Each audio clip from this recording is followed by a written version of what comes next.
Greg Cody just said to me, and I don't know what it's about. We'll get to it in a second. I'm so sick of what he did last night. So I'm curious where that's going to end up. Yep. I want to delve into a interaction that I had with Lucy, whose stardom is going to her head. I came in today and I'm like, Lucy, I've got a compliment and 2 bits of constructive criticism. And her response to me was, I'll take only the compliment. That's how you do it.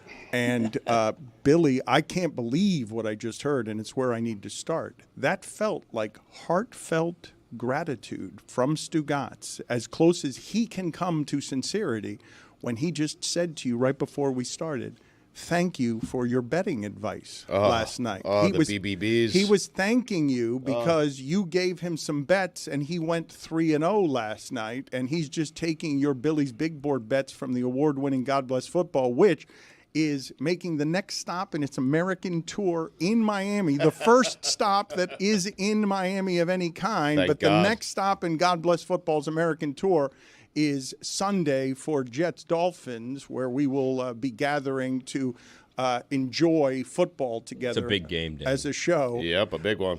What was the gratitude that he was showing you? Did you have the overs last night? Did you have a lot of betting overs last night? Is that what happened on the football game? Well, I'm surprised, honestly, that he thanked me. Also, I was surprised to get a text from him that said, what are the picks today? And I was like, well, this is not how this normally goes. All you have to do is listen to your own show, Stugotz. Well, I mean, yes, that too, obviously. I Right. had told him earlier in the day, but normally he doesn't ask me, like, what should we do? And I had been going back and forth, and I had given him reasons yesterday at Billy's Big Boards Bets, brought to you by Bookie. We got a sponsor now, Bookie. Yes. Check it out, HBO Max. It's streaming now on Max. Congratulations on the it out. sponsorship Thank that started you. with a B. Yeah. No, Chuck it was a Lorre perfect show. Fit. Yeah. And Nick Baia. Oh, that's right. Yeah. Nick Baia. Yeah. And Chuck Sebastian Lorre. Maniscalco. I wonder what he's up to. He's joining us today. He's going to be on with us. But you mentioned Nick Baia. Can I classify him as a great television writer? Because I feel like I can. He's a great comedy writer, and I think he's a great television writer. He was as the well. talking cat in Sabrina the Teenage Witch. Well, that's it. Now I know. Yeah. And wasn't he like a weekly guest in the early days of He this was, show? yes. Yeah.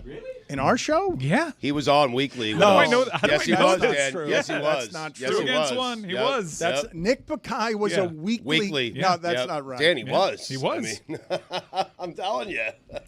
But how and why would Nick Baia be a weekly guest on our show? Well, he would show up weekly. Yeah. That feels like the time, like, in the show where it's like we just got to grasp at ESPN any way that we can. Nick Baia, weekly? Yes. I still don't agree with that. He promoted the that's Char Hut, something I that we think. did. Put it on the poll. Was Nick Baia ever a regular guest on the Le Batard Show? And when it comes back, overwhelmingly, yes, Dan's still not going to believe not that gonna Nick come- Baia- It's not going to come. not Like gonna no come one. back. If No, Dan people doesn't remember it, remember our listeners. I'm telling that you, the our vast majority of our listeners joined us well after this. I know, but they know, Mike. I'm telling you, it's going to come back a resounding yes. I mean, Nick Baia was a staple on are the they show saying? for a long time. Billy, you're on the YouTube comments. Do we have any support for Nick let me Baia was a weekly guest on this show? Let me check. I gotta If open it. you He guys, most certainly was a talking cat. If you guys had told me before we started today, Dan, you have to be right with your answer, or there are dire consequences. So take this question seriously. Has Nick Baia ever been on your show? My answer would have been no. Really? Wow. How can you be so wrong? Wow. Yeah, it's not going to come up in the computer because it predates the. Yeah, the of save. course. It predates predates people speaking words. Computer. There a is dog with a bone. there is no recorded history of this, as Nick Baia. They've got him as a weekly guest, and there's just no way that happened. Maybe I'd be willing to grant you that he was on a time or two, but a weekly guest, my ass. He's That is given picks. That is not something He that was happened given picks around a here. time or Given two. picks. I would say that Nick Baia is in the top 10 guests that we've had on. Ridiculous. Yeah, I'm telling Asinine. you. I'm loving my ally right now. It's Kirchin, it's Got a good hand. Mortensen, and it's Nick Baia. I mean, He was our first ever celebrity prognosticator before we even gave it a name. yeah. He was the original Mike Schur. Kind of, yeah. He was also our betting expert, though, because he does gamble a lot. Like, if he was on with us, at all, it would have been as our betting expert. Seeds of it coming back to you, well, Dano. you got it's not coming back to if me. he was on with us at all, he was giving picks. That would have been because the reason I was denying that he was ever on with us is because I'm like, I wouldn't have a comedy writer on just because I don't know all of his work, and I'm not necessarily a fan of being able to speak to you what he's done that is the best thing he's done. I just know he's a very good writer, and he used to write a gambling column for ESPN. So now that you mention that, we may have gone to him for gambling expertise on an occasion, but not weekly. May have occasion, huh? The gambling thing didn't make sense until I went and I saw he wrote Paul Blart Mall Cop 2. That was a gamble.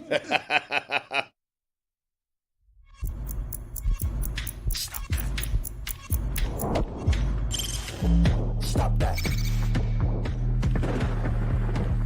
Stop that.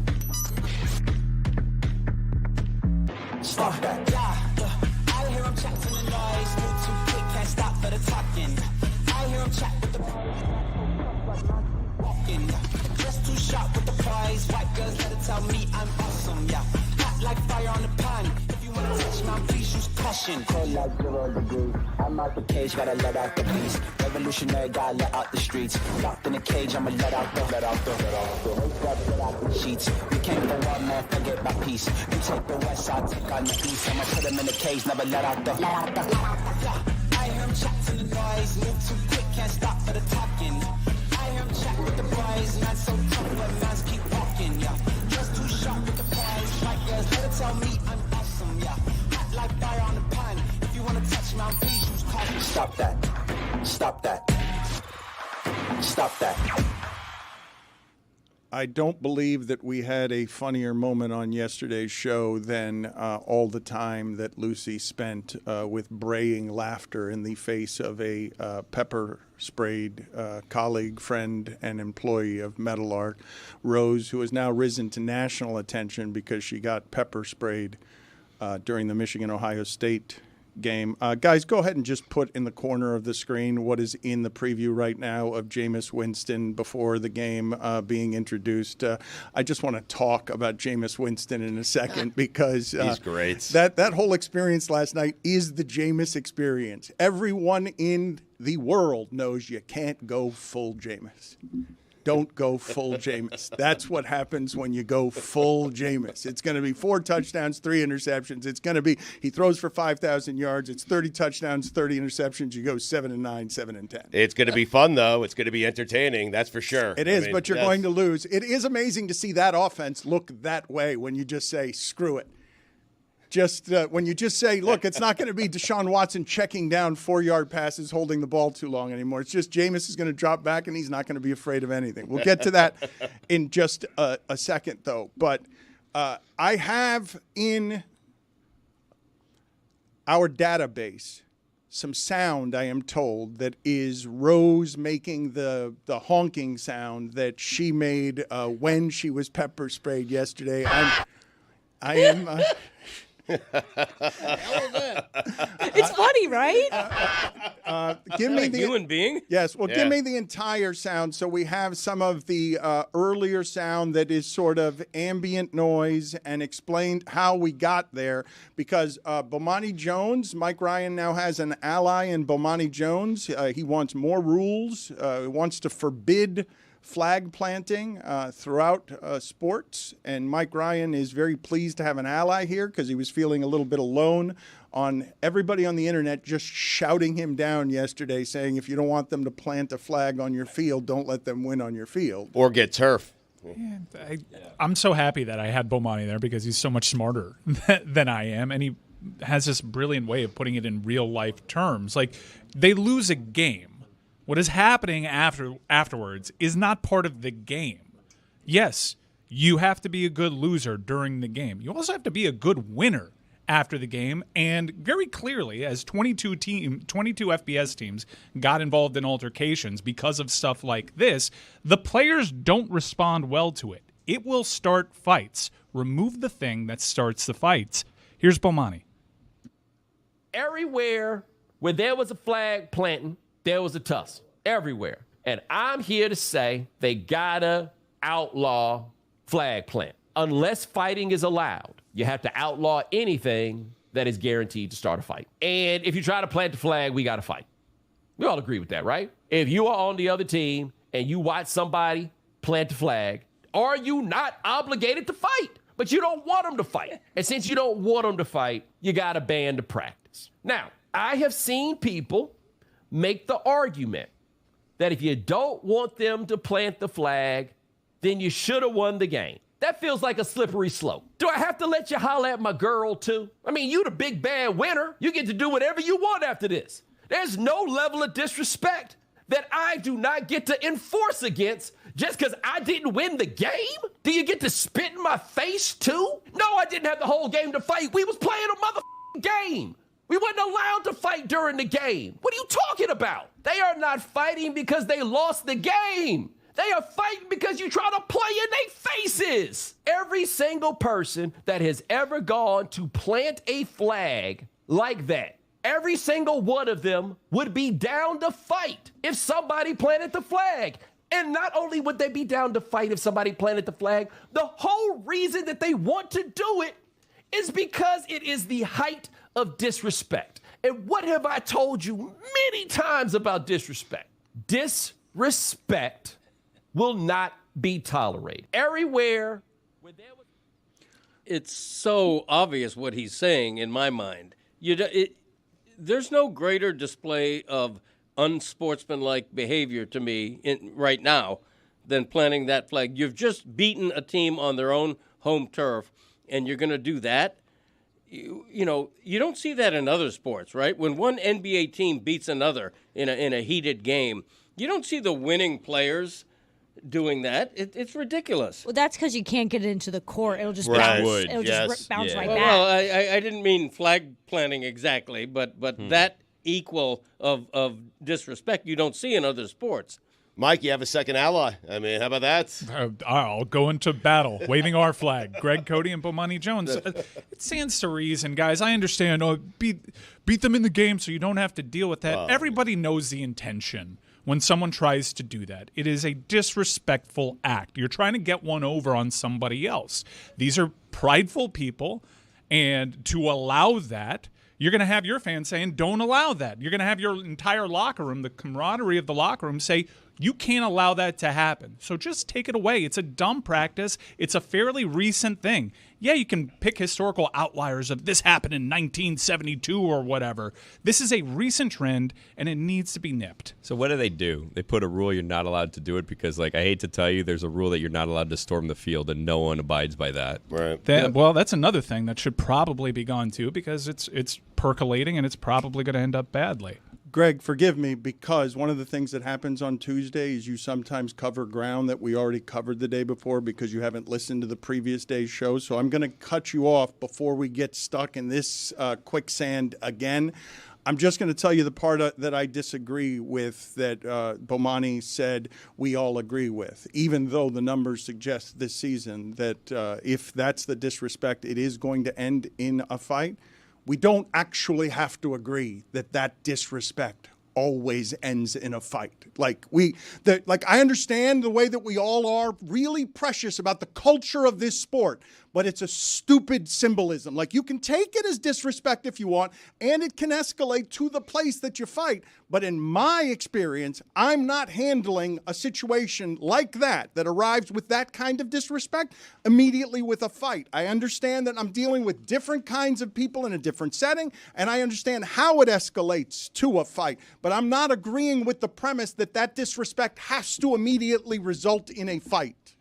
That didn't happen with Iowa and Nebraska when they didn't shake hands, and that was arguably way more egregious than all the stuff that happened at Ohio State, Michigan. More disrespectful. You can expect human beings to show a modicum of I'm not going to resort to violence because of the symbolic, stupid act of disrespect. We're talking about planting a flag, okay? Bomani took it to an extreme place. No, you can't have my girlfriend. No, you can't spit in my face. But you know what? After I beat you on your field, I'm going to plant my flag right on your logo. Who cares? Exactly. The aliens didn't do it when we planted the flag on the moon.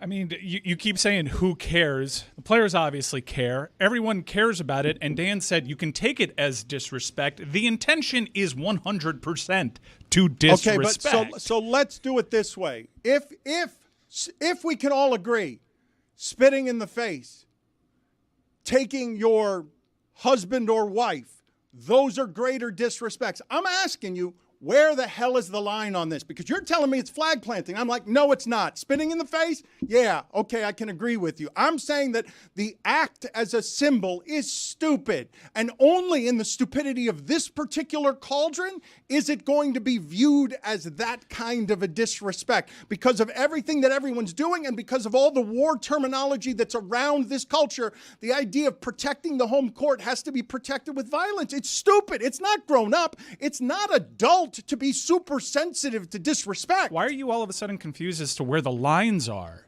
The lines are clearly outlined in every other professional sport except for hockey, where they allow them to Mike, fight. the reason I'm asking you where the lines are is because we can agree over the weekend a player threw a football in the face of another player who wasn't wearing a helmet after a play, hit him in the face. We can all agree that that is a penalty, but we can't all agree on what is over celebration. We can't, because we've been doing it for 30 years in baseball and everywhere else. We don't all agree on where over celebration is. That's not something that comes with consensus agreement, and I'm generally against the very idea of forbidding and bringing more rules to sports, bringing a whole bunch more rules to sports. I think there are degrees on what is over celebration, but I do think that there's a general understanding on what is unsportsmanlike in sports.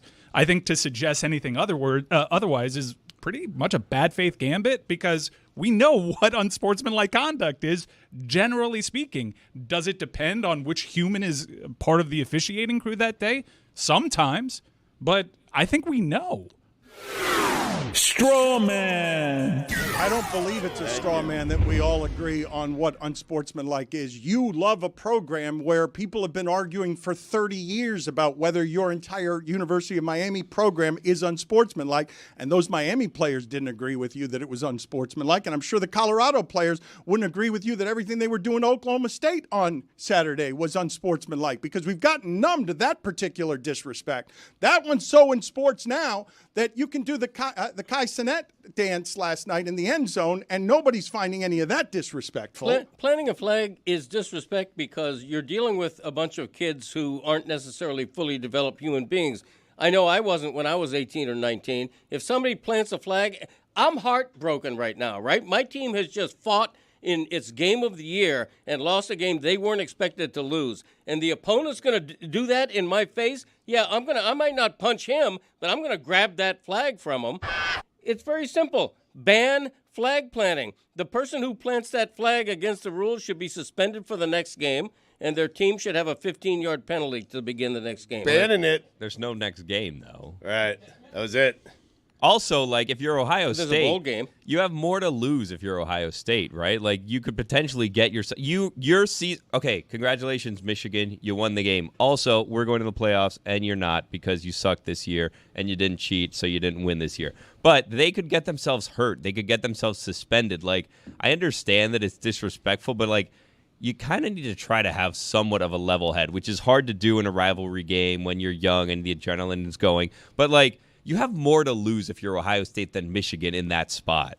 I think it falls down on the coaches a lot, where, like Greg said, this is a point I kept trying to make yesterday. These are 18-year-old kids. Their frontal lobes are not fully developed. You saw this start to happen with A&M in Texas. Texas was planning on going to plant the flag at A&M, and Sark came in and cut that shit right then and there, where you have the flip side of it, where Ohio State, Michigan, Ryan Day was just hanging out, just watching it all happen.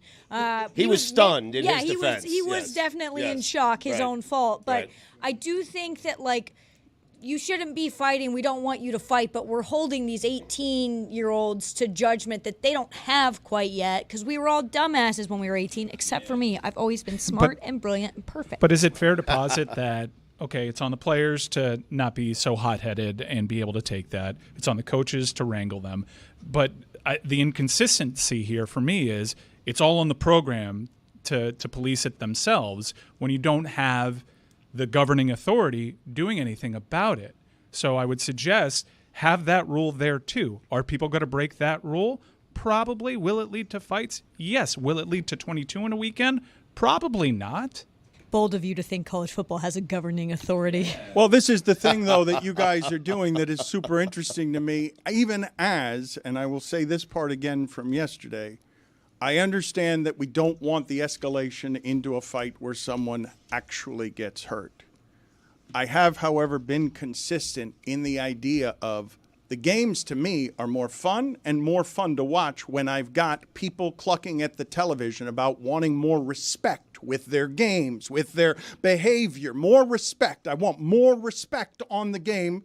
And I'm generally like, nah, we don't need to respect all of that much. We respect it plenty already, the way that we behave around all of this.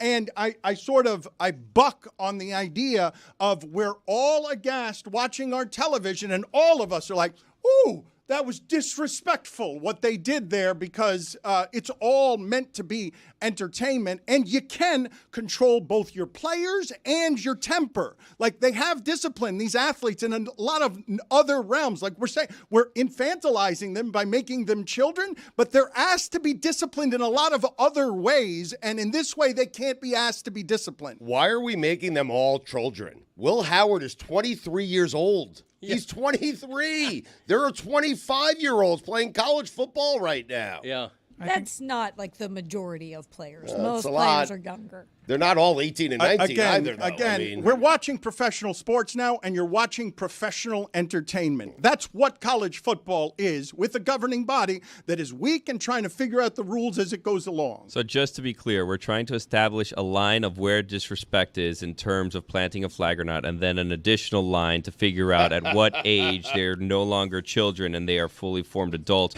and they should know better. Look, this was all bad, okay? However, we did get the sound of Rose screaming from Thank it, you. which was Okay. a little bit Thank you. incredibly hilarious and funny. All right, And so the funniest thing thank that's ever you. happened. Give me the context so that Greg can hear it of where it is that it sounded like somebody stepped on a goose. Give me all of the context.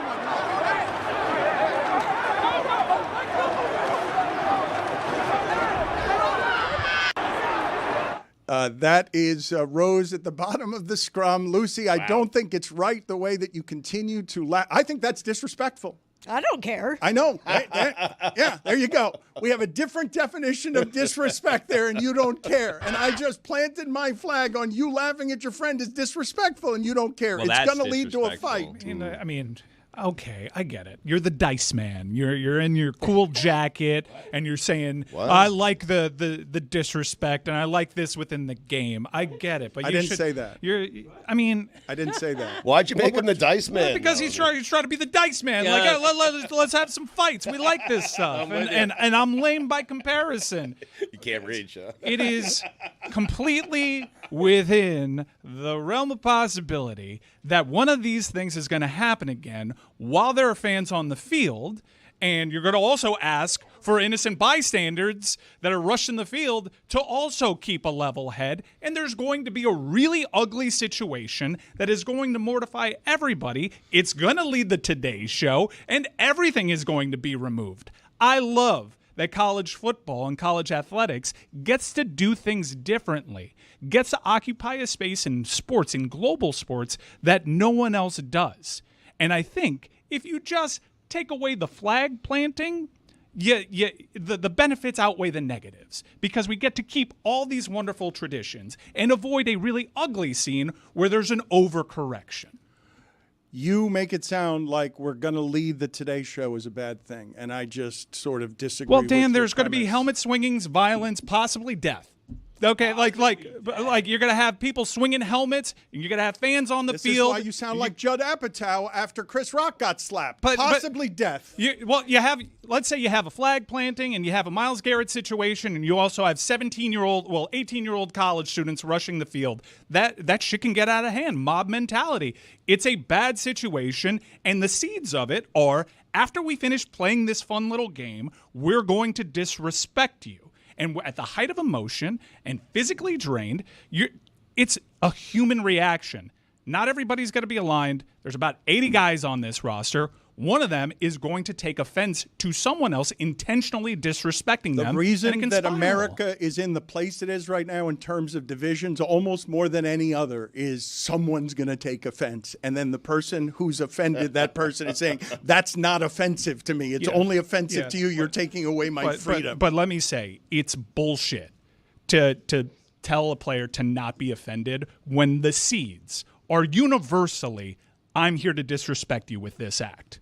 You can't expect an entire team and an entire fan base to not be feeling disrespect when that's the entire intention. Not only that, but the flagpole is a dangerous weapon. It's got a point on the end. I mean, one guy threw it like a javelin. Somebody we played can like poke a an eye minute out. montage, and I don't know if he was throwing it to get it away. That escalated quickly. Somebody threw a javelin. You can poke an eye out with that thing. worse than that. And sports legislates disrespect all the time. It's called unsportsmanlike conduct. But it's usually people making the rules for the employees who don't think very much like the employees, don't look like the employees, didn't have the same experience as the employees, the ones making the rules. Not necessarily in this case, but in too many of the cases. Rose is the one who got pepper sprayed. Rose should decide what happens. Okay, well, we're having a agree. problem with Rose, and I thank you for this because Rose is at the hospital right now, and she has been injured by this pepper spray incident. And I think, is Izzy with her right now? Is he doing some sideline reporting? Is Izzy going to interview her, or am I interviewing Rose? What is happening here? Rose, can you tell me what it is that's happening here with you? Where are you? I don't know. In a hospital, they did not tell me where they took me, but I'm surrounded by sick people and me. Okay, so what happened? Well, actually, I got pepper sprayed on my left eye, but they told me that you feel it more in the other eye, so I'm not gonna show you the other eye. It's even worse. Right. I don't. Everyone knows that. I don't. It's what happens when you get pepper I don't sprayed. understand. It's always the other eye. It moved to the other eye. jumps. So you got pepper sprayed in the left eye, but you've got an eye patch on your right eye. Yeah, that's how the human body works. Yeah. You Okay. feel the pain in the other side. Eye bone's connected to the eye bone, yeah. All right. So and how are you feeling right now? Well, all of my faculties are lost because even I fell yesterday and look more. Oh, wow. Showing us So- It jumps under a knee. Okay. That's Uh, a Yeah. left knee, all right. of your faculties are lost. All I don't of think my that's. faculties I don't are think lost. that's accurate. I believe you're overstating things. That you've lost all of your faculties. You're speaking to us. and It's you her just- injury, You Dan. just, Pepper yeah, spray. but she Yeah. doesn't get to appraise it however she wants factually. Don't minimize She her got pepper sprayed. experience. She can yeah. say whatever she wants. Okay. All right. That's what flag planting leads to. Okay. So, Rose, where are we headed with all of this? Like, are you mad at the company? Who's liable for everything that happened here? Well, I've been advised not to say anything. We don't know yet. Smart. Who am I suing? But I've been getting a lot of calls from a lot of lawyers that I cannot take anymore. And telling you actually, what. Really? it's too much. I had to hire an assistant to take them. And look, another call. Okay. I cannot take them anymore. Okay. So yes. I have a lot of people wanting to represent me, but we still don't know who is liable. Okay. Thank lawyers you, Rose. Yeah, the right. lawyers. That's why they're calling you. I suspect the lawyers will think that Metalark is liable. Thank you, Rose, for your work. Anything else we need to know about the incident? Any information that Lucy did not bring us because she was too busy laughing and pointing at you? Well, she left me hanging in there, and I was crying, and I couldn't see, and they ran the other way with Harry, and I was like, "Why? Where are you going? You're my only hope." So, Wow. yeah, Dramatic. that's how it was. Hope you like Indianapolis, Rose. I'm leaving your ass there this weekend. You feel betrayed by Lucy? How did you feel when you looked up through your eyes and couldn't see, but could hear Lucy just laughing at you? She was also pointing at you. Oh, I felt like I was dying. I was like, oh, I'm gonna die alone, and the only thing that I had was two players that I didn't even know their names. So I felt so alone. So 2 players from Michigan rushed to your aid? Yeah, and they even gave me their towel, so I have a towel to remember. Sweaty towels. Okay, they're sweaty towels. That's very nice. Yeah. But all of this was happening. How did you feel about Lucy explaining that she has a coping mechanism that when she's scared and uncomfortable, she just laughs? You know, I was like, okay, this is what I get to travel with Lucy. So I just have to accepted. Okay. Well, you can sue her too, but you're not talking about that right now. We'll see what the lawyers say. What if I sue Rose? I let her use my scarf to get the pepper spray out of her Wow, eye. a It was a new twist. scarf. Yeah. All Property right. damage. Thank you, Rose.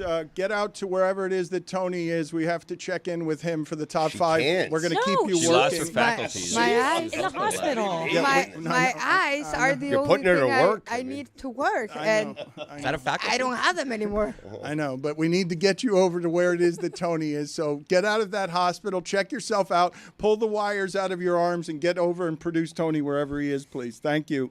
Oh, wow. Okay. Very heroic. Whoa! Yes, she is whipping out, whipping It's a off the eye patch. miracle. That eye seems to be in better shape than you alleged that it was. Her faculties are bad. She has now got her faculties back.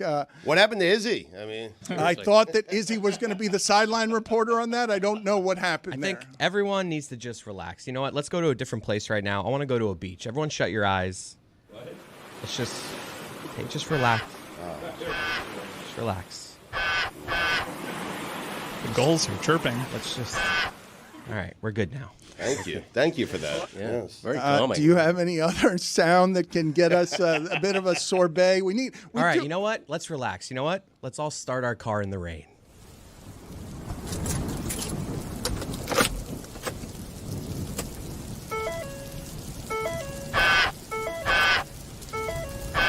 The windshield out there. We gotta get this rain off of him. Of course. That was like Rose. Pouring out. Yeah. Generally Take speaking, me back to the beach. Please. generally speaking, the joke doesn't work when you have to explain to us with words and your arm what it is you were trying to do with a windshield wiper there. Greg, wake up.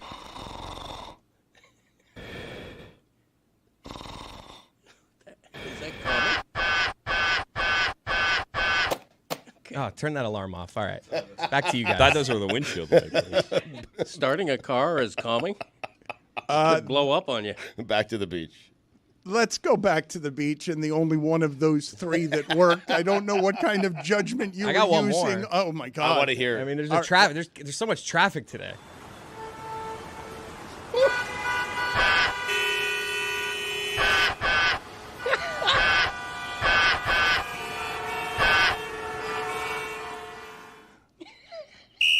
Wow. Major penalty, 5 minutes, swooning comedy. All right, we'll go back to the beach. 5 minutes. I mean, Yeah, get out of here. You've been playing that sound way too much. that's so good, though. because you can't be controlled. I will say this is a big week for Stugotz in a number of different ways. On Thursday, he and Greg Cody will be going to a church to sign copies of their book because their following is so large that they don't fit in a bookstore. On Sunday, God Bless Football lands at a Christmas mall. Vivo. You've got Stugotz, God Bless Football, Billy, and all of us really are doing a watch party for Jets and Miami Dolphins. And I believe somewhere in everything that we are doing, that all of this is going to the head of publishing giant Stugotz. And yesterday, Mike, I will tell you that Stugotz left here disappointed and saying that Mike Ryan failed to give us and the audience what it is that we wanted yesterday, because all season around the University of Miami, you have been in tone reasonable and not publicly just unhinged like you have been on the Heat for several seasons. And Stugotz felt like we were denied what people came here for yesterday, which was to feel University of Miami football pain on a game that Greg Cody is calling an epic embarrassment. An epic embarrassment is what Greg Cody says it is. I know how much this means to Mike Ryan, and so yesterday, because it does, it means a lot to you. You're a big part of the program. You love the Miami Hurricanes, and so I wanted to feel your emotion yesterday. You were very calm. You were very cool. You were very collected. You weren't fighting for your team to get into the playoffs. I wanted to see some fight. I wanted to feel some pain yesterday. I got nothing. So what I've decided to do on God Bless Football this week, because Syracuse deserves it. Fran Brown. Yeah. Yeah, and Kyle McCord. Yeah. Well, he was also talking about having both Gadstons. Oh, on. I should, yeah. Oh, Rondé yeah. and the Both- son, both yeah. the Rondé Couple Gadstons. cutting it up. I mean, I kind of feel like I delivered on the pain. I a year after No. propagandizing that the SEC is overrated and the gulf between the two conferences isn't really all that much there, which I think has further proof by Georgia Tech's performance at Georgia. 2 days afterwards, I said Miami shouldn't be in the college football playoff. I look back on videos from yesterday and I'm embarrassed. I don't recognize that guy. And all it took was seeing the SEC hype machine and propaganda machine turning, and people call Miami a fraud. Randy Scott getting in the mix, saying, put the town on alert. Miami is a fraud. A fraud? Because they lost by 2 games by a combined 9 points, one to a ranked Syracuse team? No, a fraud goes to a 6-win SEC school and gets blown out 24-3. A fraud also goes to a 6th-win Vanderbilt, a place where Nick Saban said it's a joke to play at, and loses as a massive favorite. Alabama 1-3 against bowl teams this year. On Alabama the road. Bowl teams on the road. There's very tiny print on that graphic. People also say, like, well, what would have happened to Miami if they played in the SEC or the Big Ten? We saw how Miami would play against a mid-table SEC team. They blew them the hell out. They beat Florida at Florida. They destroyed Florida to the point that people were turning the game off. They destroyed Florida. I think the only difference in Miami's season, if they play in the SEC, they maybe have a win or 2 more that you against an established brand that you think is bigger and better than maybe beating the likes of 9-win Duke or a very good Louisville team that had a ridiculous schedule this year. The difference between Miami being in and being out in the eyes of many is the fact that they're not in those power conferences. They would be the exact same team. They have a top 25 offense. They have a top 25 defense, if you can believe it or not. All the other teams that are in that group are playoff teams. You truly believe that they'd be in the playoff if they're in the SEC and they're not because they're in the ACC? Yes, I would. And you know how? Texas A&M was a game away from being in the SEC championship game. Georgia is in the SEC championship game, and they stole a game from Georgia Tech at home. They were down 14 with 5 minutes left. So it's that kind of attitude, and I understand it. It's just poison throughout the nation because everyone thinks that the SEC is something that it is not. I really am trying to convey to you as much as I can, yeah, Miami would probably be a 10-win team, which matters. You have them clumped in with these teams that have one more loss. I think in a year like this year, where there's about 30 good teams that can beat anybody because the talent has been spread out, wins and losses matter. So I think on the merit of their argument is Miami should be in. Miami should absolutely be in. Now, they should be knocked out if Clemson wins that game, which is essentially a home game because Clemson doesn't deserve to be in the CFP, but if they win the conference championship, they get in, and Miami would be knocked out. But I think Miami, South Carolina, Alabama, disqualify Bama. Those losses are so bad. And USC, the Cox have one more loss. That matters. Miami never got blown out at home by Ole Miss. I think it does sort of like the A&M thing is kind of where I push back a little bit. Like Miami, if they had A&M's schedule, would most likely get 10 wins in the SEC. But A&M lucked out this season. Avoided Bama, avoided Georgia, avoided Vanderbilt. You know, like it's and when A&M avoided Vanderbilt, I'll never get used to that. I will never get used to that. But what like I wish we could play Alabama right now. Yeah. And see who's better because avoided Bama, Miami would beat Alabama. But the thing is like the point I'm making is like you don't know if you're going to get A&M's schedule or Georgia's schedule. And when A&M had to play good teams, when they had to play Notre Dame, they lost. When they had to play Texas, they lost. They got blown out by Texas despite what the score said. Like I do think it's very much like you can't necessarily even make the argument anymore, I think, so much, whether like this conference is so much better, and if we had been in this conference, it would have been different, because you could arguably say the Big Ten is the best conference, but yet Indiana managed to go through most of that schedule without having to face anyone. We kind of talked about it a little bit yesterday, but the conferences have expanded so much that like you're not necessarily getting the full conference, because you could be in the Big Ten and you could play Wisconsin, Nebraska, Minnesota, Purdue every year, and that's going to be very different than playing Ohio State, Michigan. So, like, I don't necessarily know if even the conference comparisons are valid anymore in the grander scheme of things. You and I sound completely aligned. I don't think there is much a difference between the Big Ten and SEC and ACC. The head-to-head metrics actually bear this out. Miami's got a winning record against the Big Ten. They were right there in terms of record with the SEC. I mean, what more evidence do you need to have this year that the SEC isn't all that good with but it's parity. They're all beating each other up because it's so difficult. Louisville won by 40 at Kentucky. Kentucky is a terrible football team. That is a horrible example. Yeah, but they also beat Ole Miss. But that is they are genuinely an awful football team. Like that's not an accurate example. Miami would beat these teams like South Carolina. Everyone would beat Kentucky. Like South Carolina and Alabama. You keep doing that, but it's perception. Well, listen, I'm glad you're fighting. So, I mean, that's a good start, but I disagree with you. Okay. Well, do you think Miami goes to Norman, Oklahoma and loses 24-3?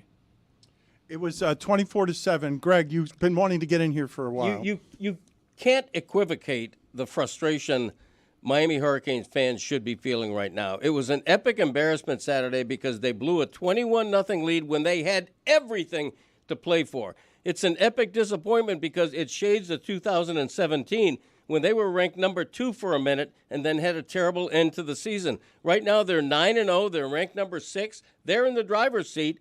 And all of a sudden they lose a game they shouldn't lose, and now they're scrambling. Now they're praying that Clemson loses a game.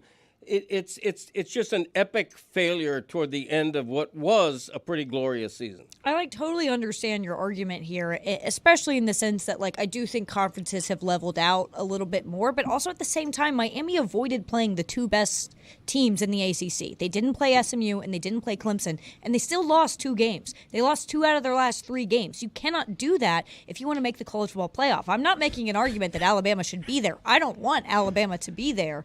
But also at the same time, don't lose to Syracuse. Don't lose to Georgia Tech. Right. Well, they only lost twice. The other teams lost 3 times. The other teams got blown out, 24-3. South Carolina got blown out by Ole Miss, which lost to the crap Kentucky that we said before. Miami has shown you they're not able to be blown out this season. But I think it also matters how you're playing right now. I don't think and I think one of the biggest issues with this, which is almost feels unrelated, but is that we don't have a set group of standards that the College Football Playoff Selection Committee has given us, saying this is what we look for. This is why we're choosing these teams. Because if it is overall body of work, then yeah, you might change your opinion. But also there is recency bias with a lot of these things. Where yes, South Carolina did lose to Ole Miss earlier in the season. We had to sit through that game. It was absolutely miserable. But they also just beat Clemson at Clemson and let their little chicken crap on the Clemson Tiger. That's it. It does matter how you're playing right now versus how you've played the entire season. I will tell you what's happening here, which is funny. Billy's face, the entire in the corner there, feels like he's been eating lemons.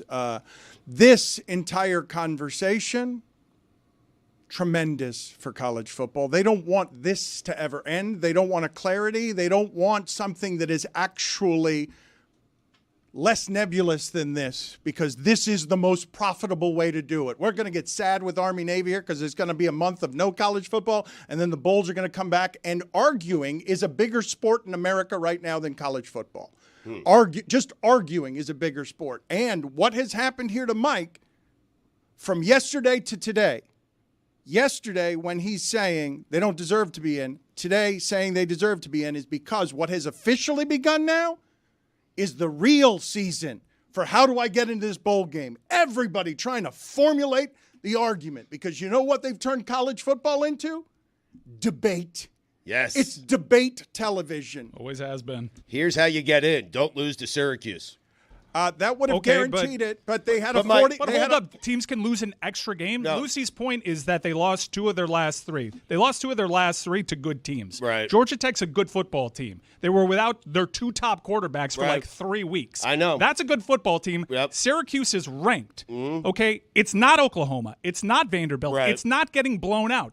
That is something that Miami has displayed time and time again is impossible to do thus far. But, Mike, you cannot say that you are confident they would beat South Carolina and Alabama Yes, when I you lost can. to Syracuse. Syracuse is just as freaking good as those No. teams, and that's Mike. where the No. disconnect is. No. Syracuse is No. not as good as This South is- Carolina. This is they the are flaw. not. They're not. South They're Carolina not. beat Old Dominion by 4 freaking points. What are you talking about? Why are you talking about September football? Like, that's not Because accurate losses right now. happen in September, and No, they don't yours just get to happened be in erased November. because Yours they happened happen 2 in the weeks ago. SEC. It doesn't just mean more because you won in November. It doesn't. A loss freaking matters. You know why they shouldn't be in the playoff over Miami? Because they lost one more fucking game. Mike, I cannot understand you when you speak to me in that tone. I can't understand you when you speak to me like that. Stugotz wins again!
Lucy and Mike have spent the entire break arguing, just screaming at each other, just yelling back and forth. I don't scream. I'm a lady.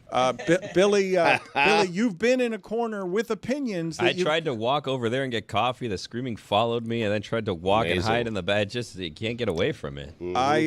I think that we need to re-examine what happened yesterday, where Mike actually showed you how he felt by dropping his sword on we should be in the playoffs. And then the last 24 hours, he's heard the people who have made good arguments on behalf of Miami, and he wants to believe in them. And I want to believe in them as well. But when you lose 2 out of your last 3 games, you've given up the rights to your fate is all that's happened, because now you've turned it into something that's subjective. If anyone that we've been discussing right now had lost 2 of their last 3, make it any of the teams with any of the strength of schedules, they're allowing the judges to end up making decisions about things that can be decided on the field. Like anyone, you could take any of them. Oregon, give them 2 of 3 losses in the last 3 games.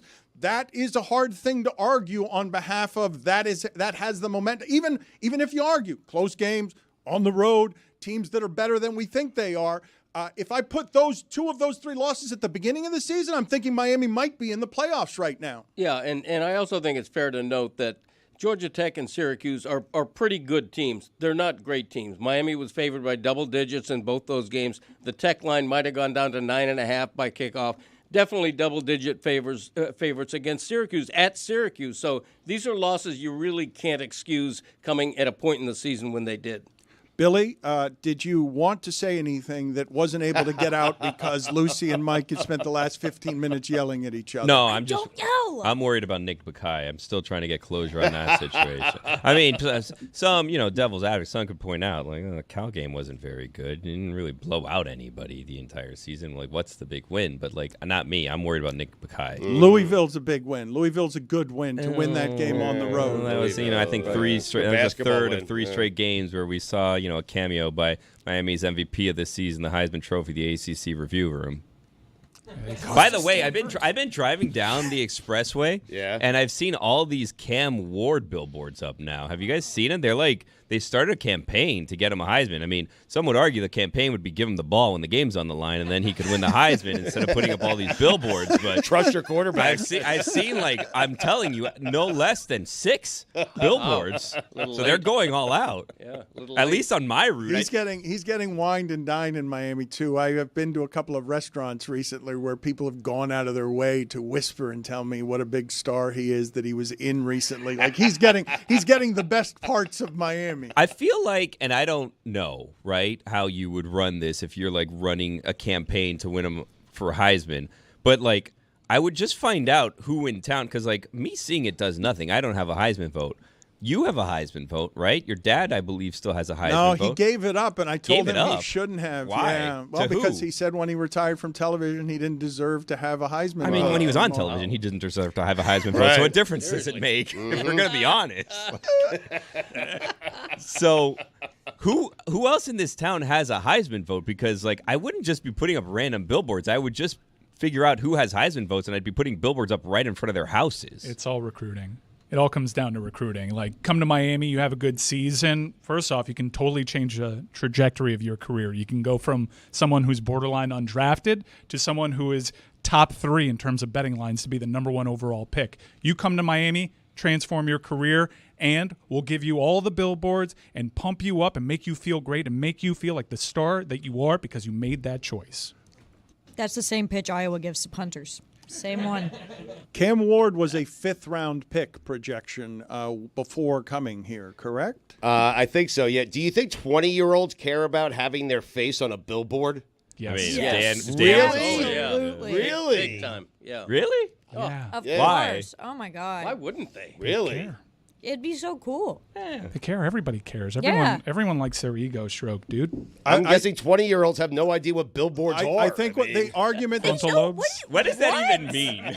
Hold on. What does that even Do you mean? think to they lobes? haven't Yeah, been on the highway before? I mean, front lobes, all that stuff.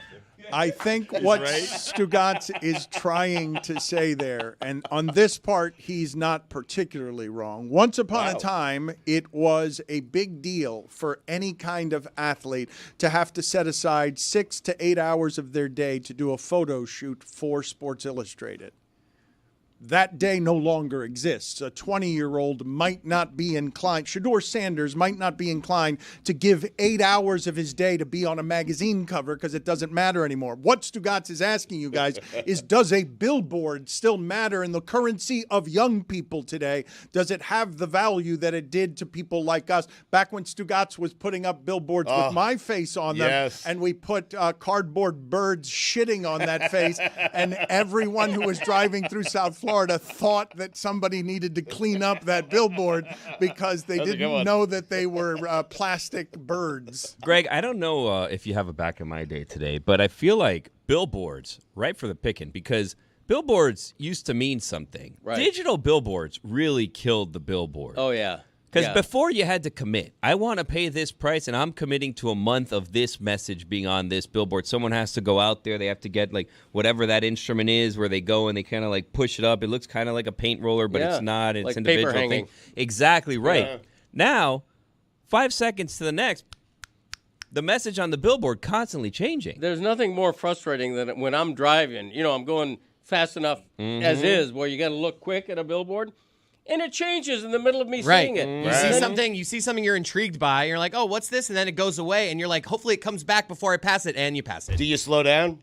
You try to a little, but it's just there's no time. No, then you have to figure out, like, how long did it last? Then it's like, well, I'm going to have to wait until tomorrow to see if I get that message and figure out what Anita is promoting. You know what I mean? Like, what's going on here? Yeah, see, I'm old school, of course, and old in general, but the idea that my face for a minute was going to be maybe on a billboard in Edmonton thrilled me. Yeah. Like, that was just an absolute thrill. And I guarantee if Cam Ward doesn't know about this billboard campaign, and he's driving along I-95, and he sees himself on a billboard on I-95, I guarantee you that's a cheap thrill for him, and that he manages to get a video or a photo of that billboard. Okay, but Cam Ward is posting the videos of him that are in Times Square, which I imagine do a little more for him than seeing the billboards in our regional swamp over here. Driving down 95. As he drives to school. The billboards are not for Cam. The ones in Times Square might be for Cam, and the school certainly wants Cam Ward to win a Heisman. Why? Why does the school want Cam to win a Heisman? Because it helps them with recruiting. And that's what the billboards are doing. It's a waste of money, though, right? Because he's not going to win it. I mean no, because that's not the ultimate goal. That would be a happy byproduct. They know that he's third in this race by a good amount. But they're not going to cease trying because that's also recruiting. They're going to put in every effort.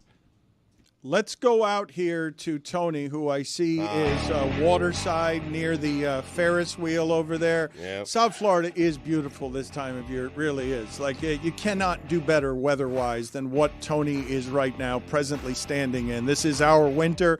It's not even 70 degrees, I don't think, because it gets hot.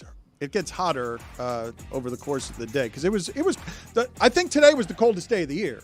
I think this morning was the coldest day that we've had in South Florida in that it was in the 50s. It's 64 right now. I had to turn my heat up in the car today. I did. I was at like 74. It felt great. It feels like something is burning whenever I turn the heat on down here. You do that, and it feels good for like 5 minutes, and then it's way too hot. Yeah, yes. Then your skin starts to dry because we don't know how to do it. We don't know how to use our heaters. We go way too hot, and then it's like, I'm burning up in here, and then you have to turn it way down. It's hard to find that medium. Yeah. Last night I put the heat on for the first time in forever in my house, and my wife kept asking, "Is the house on fire?" Oh, you did it in your house? I was talking about the car. I've never even used it. I went house and car. Well, at this point, you guys all get a smell with that, right? The heater gets turned on. Yes. Now, does that happen to people who use their heater every day? No, it can't. No, that's just an us thing. That smell is Lucy, an us thing. Need your help here. No, yeah. It's sort of like the thing where, like, if you don't use your car for a while, like, you want to make sure you're setting it so it doesn't, get rusty or whatever.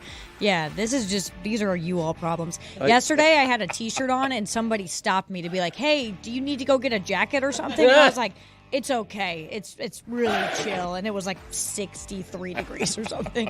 I drive a 9-year-old car. heater has never been on. Not once. I would not know how to turn it on. I think there's a little red button. Yeah, probably you is just the you heater. just go to the. You just make it warmer. Have never turned it on. Not once. Put it on the poll, please, Juju, at Le Batard Show. If you live in South Florida, have you ever turned on the heater in your car? 9-year-old car. Sounds like he hasn't gotten that invoice cashed out yet. Jeez. Yeah, I'm telling you what, I need a raise. Driving an antique. Do you? Do you need a raise? Because I feel like you're making more here than you're making at the longtime employer of 40 years.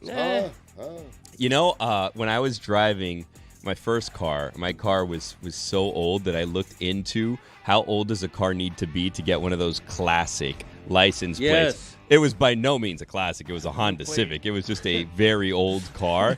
But I did the research. I think once you get to like 20 years, you can apply for a classic car license plate. Whether it's in actual good condition or not, it's just old enough that they're like, this is a classic car. All right, put it on the poll. Put it on the poll, please. Does Billy's Honda Civic classify as a classic car / antique car? Tony, where are you? What are you doing? And how many OLI are there in Tony's top 5 football observations? Dan, thank you. Today we were at Bayfront Park right here. As you can see over my shoulder, we got the Port of Miami. Shout out to Rick Ross. We've got Bayside right next to us. People would say that the best time to be by the water is when it's sunny and when it's hot and you can go in. I would say, contrary to popular belief, like you were saying, Dan, actually being on the water during a colder day is better. Being on the boat, getting the breeze going, you got a little light jacket on because the chop is making it a little bit breezier than you think.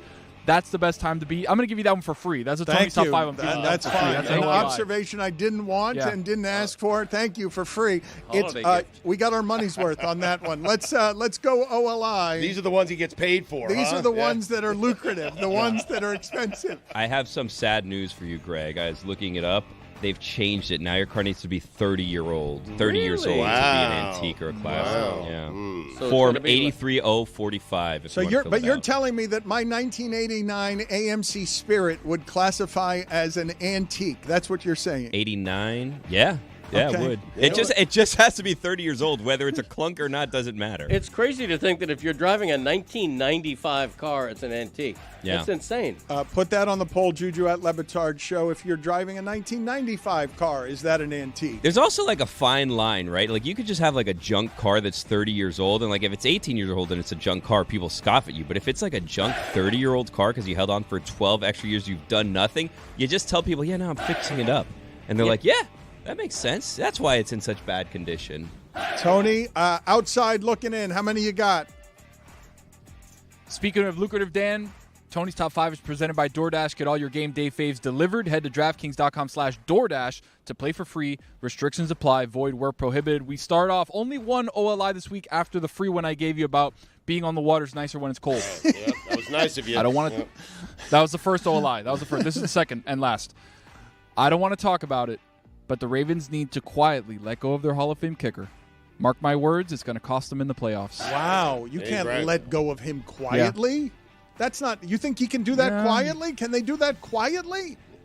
I don't think you can. I mean, news dump on a Friday, kind of kick him out and be like, all right, we're Zane Gonzalez right now. He's always somewhere waiting. It's one of the things. He's in Washington, I think. One of the things that I never understand, Stugotz, I don't know that you can see it physically, right? You can't predict that Justin Tucker from one day to the next isn't going to have it anymore. And hey, look, LeBron James's aging has finally arrived over the last couple of days. It took, 6 years longer than I thought it would. But Dan, he's a Hall of Fame kicker. They have played in a lot of close games. He has actually cost them games. I'm not certain what Baltimore should do, but cutting him seems like a good idea. I mean, he's costing them games. All right, hold on a second. We'll get back to that in a second, and we'll get back to the top 5 in a second. But do not look at the games on LeBron James's game log before the last 4 games because he was amazing. But in the last 4 games, 0 for 19 from 3 and putting up some of these stinkers where it's like, wait, what do you mean just 10 points, 12 points? Like, what do you mean? What's happening there? They're calling it a slump, but when you're approaching 40, it ceases to be a slump at some point and becomes, okay, that's what that's supposed to look like at that age. Do you want to bench LeBron? Is that what you're saying? I do not. Oh, okay. I am just saying that if you're looking for aging process on LeBron, 0 for 19 from 3 in the last 4 games might sound some alarms around aging. Tony, what else you got? Number 5. Number 5, Jameis Winston continues to be the most entertaining man in the NFL on the field. First player in NFL history to have 450 passing yards in a game with multiple pick sixes. The Jameis Winston experience, ladies and gentlemen. It's so good.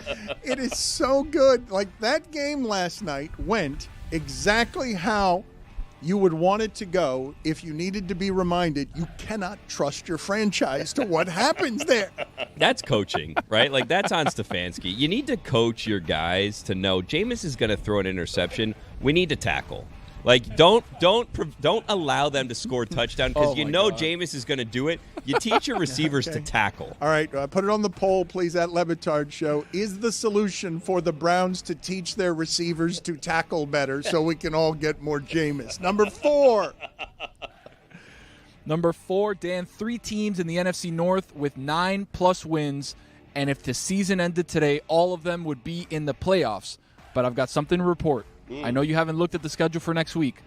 We've got Green Bay versus Detroit Thursday night. Dan, do you know what that is? I don't know what that is. It's a who's who game. Oh, I thought we might be putting. I thought we might be kids putting to bed. kids to bed. Yes. We're not putting kids to bed. No, I want the kids to watch this one. I want to see the kids want to see Jordan Love. The kids want to see Jared Goff. They want to see Knuckles. They want to see Sonic. They want to see all these people. So it's not a put the kids to bed game. It's a who's who game because I've got a little flyer on DraftKings Sportsbook for Green Bay to win the Super Bowl. Wow. And if they beat Detroit on Thursday, it'll tell you who's who in that division. Really? Yeah. Because I thought already we had determined that the Lions are who. I thought we'd already arrived but if at the Packers who. win. Yeah, but I still think the Lions are who. They Well, still if the got Packers best win, record. the Lions are still in first place. Yeah, yes. but the Lions still are who. I don't think this is a who's who game. I don't think this is a who's who game. I think the Lions are who. Well, one of them are who, right? But then if the Green Bay Packers beat the Lions, then they're also who. Oh, right? So yeah, it's a it who's can be who 2 game, who. we A can have couple of who who's and a cutting who. it up. Okay, Yeah. so there are a couple of who. Exactly right. So what you're saying like is, it, so yeah. you're acknowledging, you're conceding the point that the Lions are indeed who, but if the Packers beat the Lions, then they too would be who. It would behoove Exactly them. right. And the NFC obviously very strong. There's a lot of who's to be had. Right. And one of them could be the Green Bay Packers if they win on Thursday. Yeah, but there are real who's and fake who's. Am I right? That is true. Like the Vikings. Are they a who? Fake who. Fake who. I don't think so. Fake I don't who. think so. They're a fake who. Yeah, they're a fake who. Interesting. I think the Steelers are a fake who too. Really? Oh. You are wrong. Who I else? like that. I like that, actually. Who else is? What number are we on here? 3, 2. 3. What number 3? Number 3.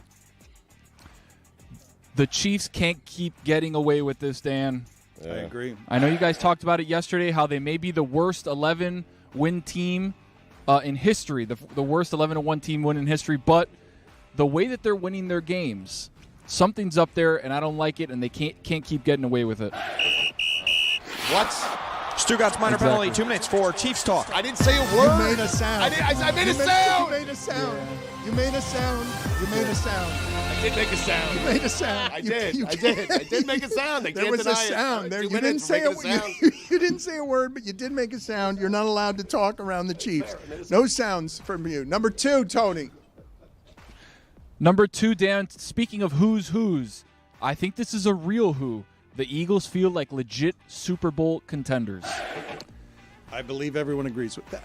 I believe the fact that they've only lost 2 games, and when A.J. Brown is in there with Saquon and Goddard, it makes things very difficult. Did Devontae Smith even play in the last game? He didn't even play. No, he was He's He questionable every He week. didn't, no. Who else is? He was out, yeah. Yeah, I think everybody would agree with that now. Diana Russini told us that before anybody else. When we questioned her when she said she knew the Eagles were a good team because of how they started the season. Number 1, Tony.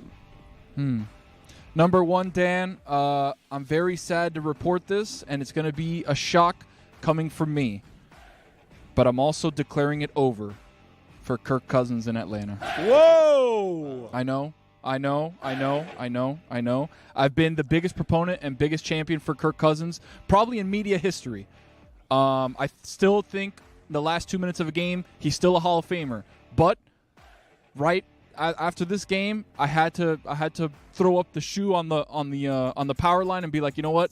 It's over. We need to chop it up. We need to get Michael Penix in there because it's over for Kirk Cousins. Dan, did you know he didn't have one throw over 36 miles an hour? I can throw 36 miles an hour with my left hand. Something's off there. I don't like it. Kirk Cousins, it's over. All right, let's talk to Diana Russini. Thank you, Tony. I appreciate it. Diana Russini is joining us now, and we will continue that conversation with her because the Kirk Cousins thing is interesting, Diana, because I believe that a lot of people are not paying attention to the coaching job that Jim Harbaugh is doing with the Chargers. The idea that their defense is the best scoring defense in the league is one thing. In that game, 17-13, it was a failed fake punt. But he tried it in his own territory, up 17-13. And there are a couple of coaches in the sport. There aren't that many. Dan Campbell's one of them. Harbaugh has maximum confidence in, I'm good. Like, you can't say nothing to me. You can't say nothing. I'm going to just be aggressive and bleep all of you. I don't care if you're going to question my decisions. And Harbaugh coaches like that. So did that happen, Diana? And thank you for joining us. Did that happen to Kirk Cousins? Was there something wrong with his arm? Because it was a dreadful performance that didn't even look like the Kirk Cousins from a month ago. Yeah. Hi, guys. So good to see you. I hope you guys all enjoyed your holiday weekend. Yeah, the Kirk Cousins situation is a bizarre one right now because we've seen some good Kirk this year, actually. There's been some moments here. Remember, he is coming off this Achilles. Started off a little slow, if you recall, but then he had some throws, some moments. I'd say probably in October, really, is when he was really starting to shine a bit and look comfortable again and look like the Kirk we saw in Minnesota just last season. And I do think this was just a bizarre, weird off game for Cousins. I don't know of the Atlanta Falcons right now having conversations internally about benching him and turning to Michael Penix at this point. Obviously, with him being there, that we always knew this was going to be the story. I even talked to Kirk Cousins this summer just about that decision that the organization made in the draft to go for Penix and how that's going to make it high pressured. Doesn't matter how much they paid Kirk Cousins, just the fact that you have a talented young player sitting on that bench, the yells are going to get really loud when you're not performing well. And I think just big picture, though, when I think of the Kirk Cousins situation, and I actually think of like remembering free agency and how he was the biggest name, you know who was not a big name? Russell Wilson. That was not a big name. And yet Russell Wilson is the one outperforming Kirk Cousins at this point, and look at the difference in salary they're making each year. So yeah, credit to Jim Harbaugh. Look, the Chargers, they wanted Jim this whole time because he wins everywhere he goes, and he's obviously instilling something there that is going to be successful for a long time, as long as he doesn't wear them out. Can you guys help me with this? Because I didn't see enough of the Atlanta Chargers game in order to make an accurate assessment on what I'm about to tell you. Can you guys tell when watching that game whether that was being done to Kirk Cousins or whether Kirk Cousins was having what Diana is saying, a rare off game where I don't see a lot of quarterbacks like Trevor Lawrence? 1 out of every 5 throws, it's going to be somewhere that I don't understand because he looks so much different than the other quarterbacks on what's an easy out pass. 1 out of 5 passes. Kirk Cousins, I don't associate with having a rare bad game that's not done to him, where he's just going out there and he's terrible on his own accord. I can't speak to that because I'm not under center, but there were more than plenty of passes that you're asking, what are you seeing? What are you doing? Triple coverage? That's your read? But is that being done to him is what I'm asking. Is Harbaugh doing something to him that's making Kirk Cousins confounded? I don't know enough about the position, but quarterbacks historically shouldn't be thrown into triple coverage. And I don't know if you can do that to somebody. I watched that performance start to finish. It's one of the worst quarterback performances I have ever seen from a quarterback that has been perceived to be good. Yeah. It was terrible. Yep. This is soaked in my gambling bias, but I was wondering if there was something wrong with Kirk Cousins. I don't know whether you're talking about the throw into the end zone when they're down 17-13. My knees just buckled. Terrible decision. Terrible. That was some hyperbole there from Mike. Wow, this show never does that. I'm surprised he went as far as saying the worst quarterback performance he's ever seen. He had money on the game. From a quarterback that is perceived to be good. Yeah, that is a qualifier. I've seen plenty of bad games. I've seen worse games this week in the NFL. Not many. But from a quarterback that comes in with a huge contract and has this overall perception that, look, most of the sports media and sports fandom came around on Kirk Cousins and said, hey, he's all right, he's not Tom Brady, but he's good enough. And that was just a terrible performance. I want to go through the Diana Russini information as fast as I can here because I need more information from her, and I need to know what she thinks on a variety of things because there are a lot of football things to cover. So let's go back to Thursday. Let's get the music moving fast. Wow, back to Thursday. And let's start with everything that happened with the Chicago Bears at the end of that game. Explain to me the most interesting thing about the entire Eberflus experience. That the locker room was moved on from Matt Eberflus way before that game against Detroit on Thanksgiving. They were done with him after that Hail Mary against the Commanders. It was that moment when the locker room was lost, not because of the decision he made in that game, or at least the play before the Hail Mary. It was just the fact that he never took any accountability. So that just rubbed players the wrong way, which is why Captain Jalen Johnson in the post-game locker room went at Eberflus. So Eberflus addressed the team like he normally does, and he's kind of a steady Eddie when he talks to the team after games in terms of the messaging. And this was not one of those games that called for just the same old, and the players had enough of it. And that's why Jalen Johnson spoke up and basically told his coach, like, nah, we have talent here. We're good. This is on you. And Matt Eberflus wound up leaving the locker room. And then, as we know, the next day he was fired. Who do you think gets that job? Somebody that wants to work with Kevin Warren, because it is very clear that Kevin Warren has all the power in Chicago. They made the decision to stick with Ryan Poles, the general manager. They seem to be a tandem here, but it's very clear to me that Kevin Warren's going to call the shots. Just having conversations around the league now. Look, it makes sense that they want to look at offensive-minded head coaches because they've got the quarterback. He's a star. But when you listen to Kevin Warren talk about what they're looking for, he says a leader of men.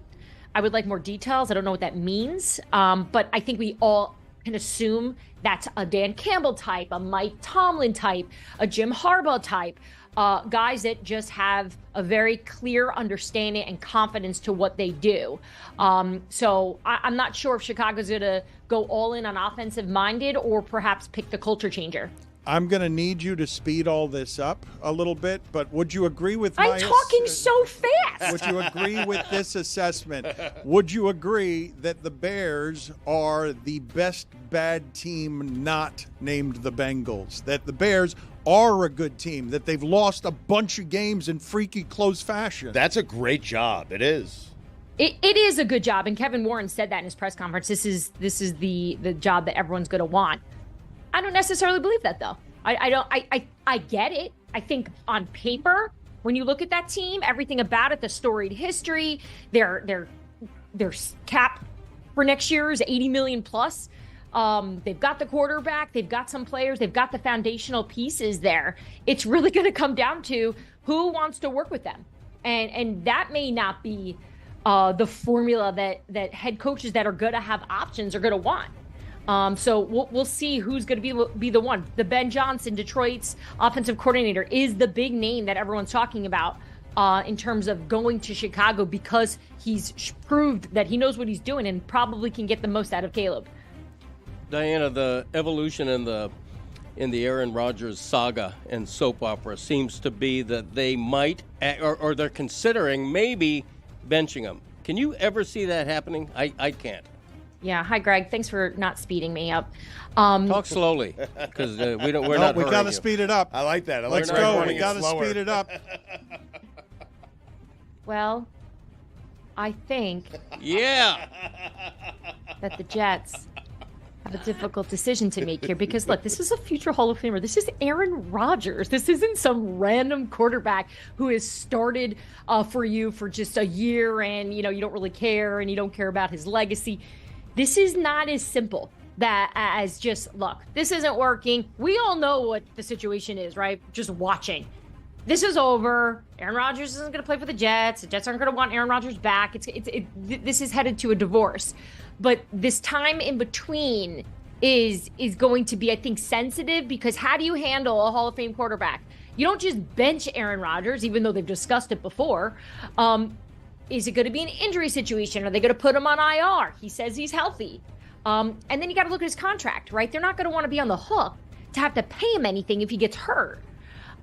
So I do think that the Jets are going to have to make these decisions, even though they don't have a GM right now, right? They have an interim, but this is going to come down to what Woody Johnson wants to do.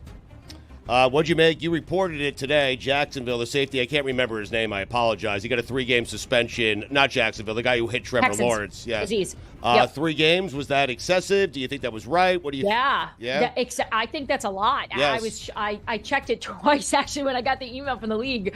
3's a lot, and in these situations, it always comes down to their history. It has really nothing to do with that actual moment, even though I think we could all say that it was a pretty ugly play. But 3's a lot, but that's because he's been fined twice before.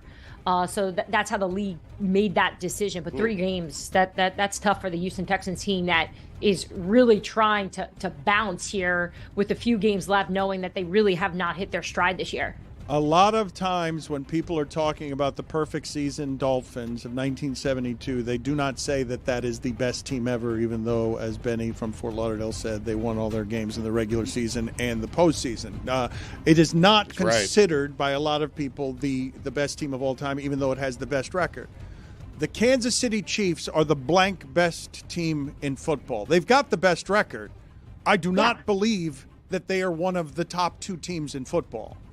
Yeah, I think that's fair. I would go the Lions, the Eagles, the Bills, the Ravens, the Chiefs. So I'd say 5th. The Kansas City Chiefs are the 5th best team in football. We've talked a lot about Aaron Rodgers. He left that Jets franchise somehow in a worse position than when he got there. Not worth all the off-the-field antics, which I know was a headache when he wasn't available to them last year. What kind of roster is New York planning on going with next year? Have you received any more clarity on Aaron Rodgers' future? Yeah, they're going to be looking for a quarterback. I think the Jets are going to try to find a veteran that they can pull or trade for, or perhaps sign in free agency. Because if you look at the draft, as we know, it's not a very quarterback heavy draft class with a lot of skill. So the Jets are going to have to try to figure out how to plug for next year, I think, until they can find their future quarterback. Need to speed this up. And oh my gosh, I want people to understand me. You got to do it with the music. The music is sped up. You've got to speed up. Yeah. Who's drafting Shedeur Sanders?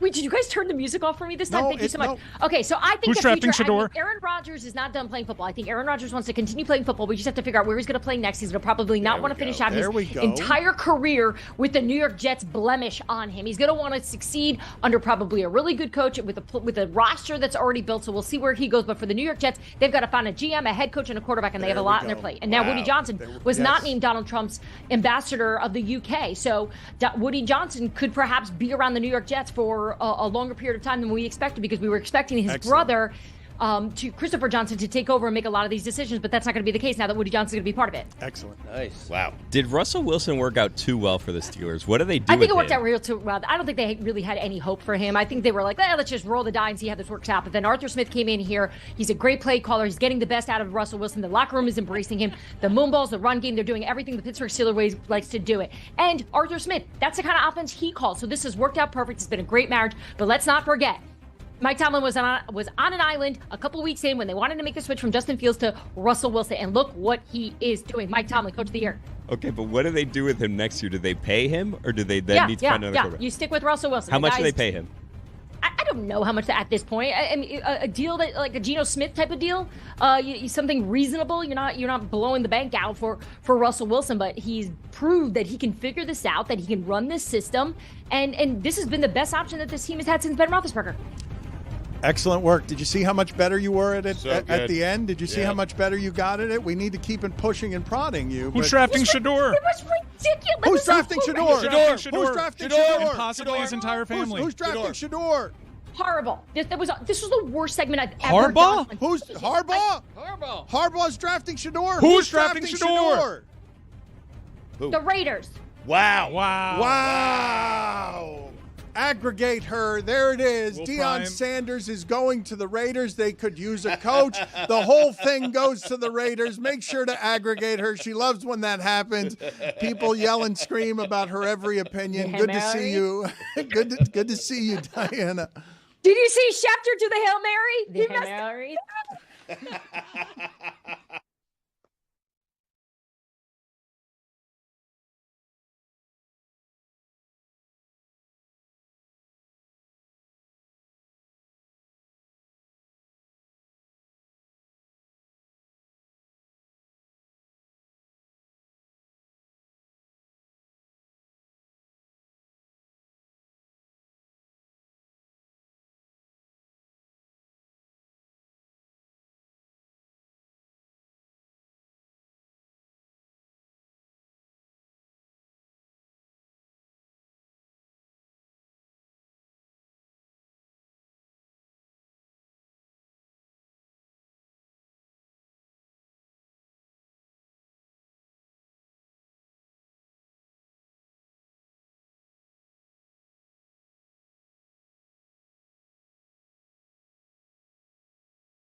Greg Cody, that microphone needs to be in front of your face when you're doing the show. That's the way that one works. Okay. I was told that you're going to be on with us tomorrow as well. That we've got you tomorrow. Bonus. You didn't know that either? Wow.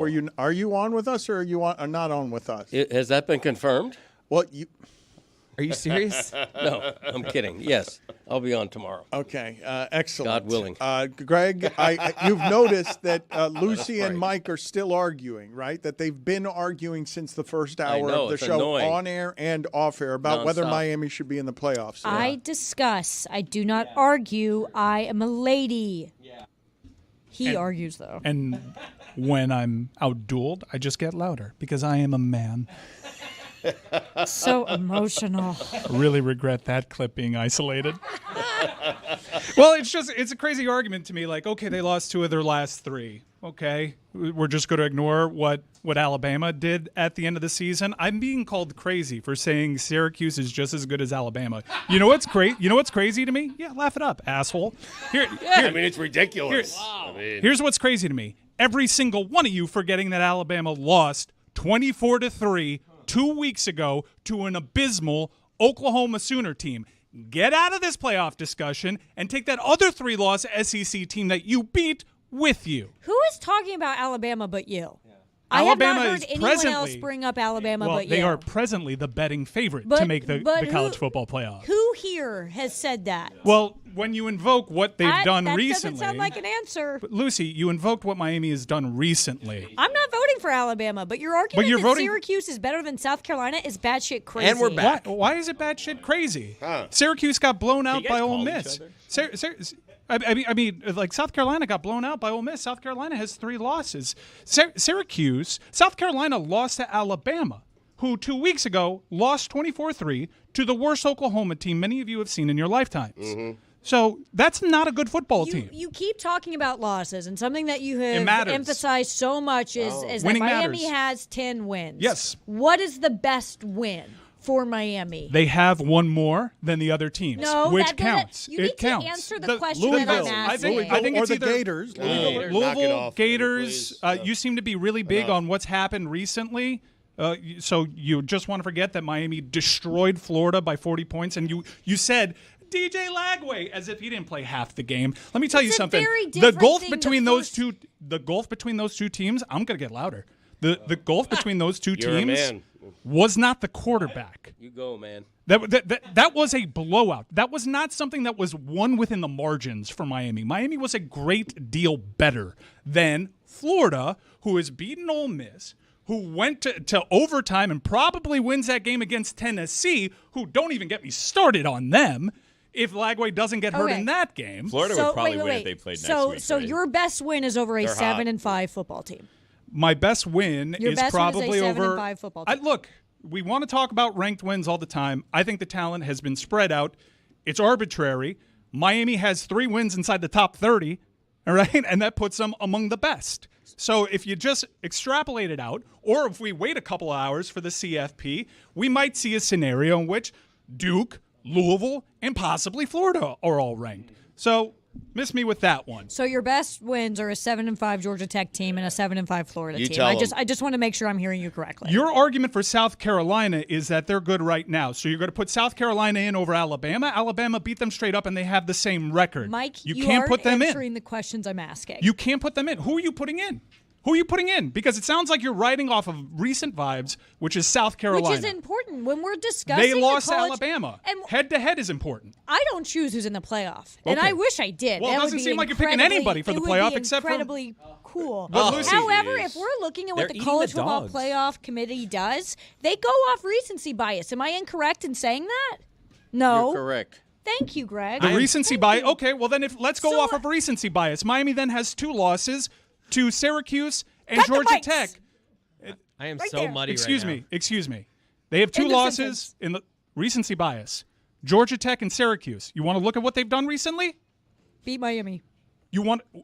Yeah, they beat Miami, who's a good team. You want hung with Georgia, should have beat them. Was up 14 at Georgia.